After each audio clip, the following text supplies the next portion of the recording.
कभी हार मत मानो। एक गांव में एक गरीब किसान रामू रहता था। रामू की जिंदगी संघर्षों से भरी हुई थी। उसके पास थोड़ी सी जमीन थी जिस पर वह खेती करता था।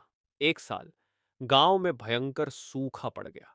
रामू की पूरी फसल खराब हो गई और वह कर्ज के बोझ तले दब गया। लोगों ने उसे सलाह दी कि खेती छोड़कर कोई और काम करे, लेकिन रामू को खेती ही पसंद थी। रामू ने हार मानने की बजाय ठान लिया कि वह कुछ नया करने की कोशिश करेगा। उसने अपनी जमीन पर पानी बचाने के लिए छोटे छोटे तालाब बनाए और आसपास के पेड़ पौधों को भी सहेजना शुरू किया। गांव के लोग उसका मजाक उड़ाते थे, लेकिन रामू ने किसी की परवाह नहीं की। एक दिन उसने एक किताब पढ़ी जिसमें बताया गया था कि जैविक खेती से ज्यादा मुनाफा कमाया जा सकता है। उसने इस तकनीक को अपनाने की योजना बनाई, लेकिन उसके पास पैसा नहीं था। रामू ने अपने पुराने गहने बेचकर जैविक बीज और खाद खरीदी। उसकी मेहनत और लगन रंग लाई और कुछ महीनों में उसकी फसल तैयार हो गई। जब फल की बिक्री हुई तो रामू को उम्मीद से ज्यादा पैसे मिले। गांव वाले जो कभी उसे ताने देते थे, अब उसकी तारीफ कर रहे थे।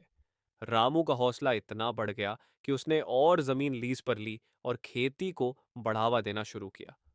कुछ सालों में रामू पूरे गांव के लिए मिसाल बन गया। वह दूसरों को भी नई तकनीकें सिखाने लगा। आज उसका नाम दूर दूर तक लिया जाता है। उसकी कहानी हमें सिखाती है कि चाहे कितनी भी मुश्किलें क्यों न हो, हार कभी नहीं माननी चाहिए। कभी हार मत मानो, क्योंकि हर कठिनाई के बाद सफलता जरूर मिलती है।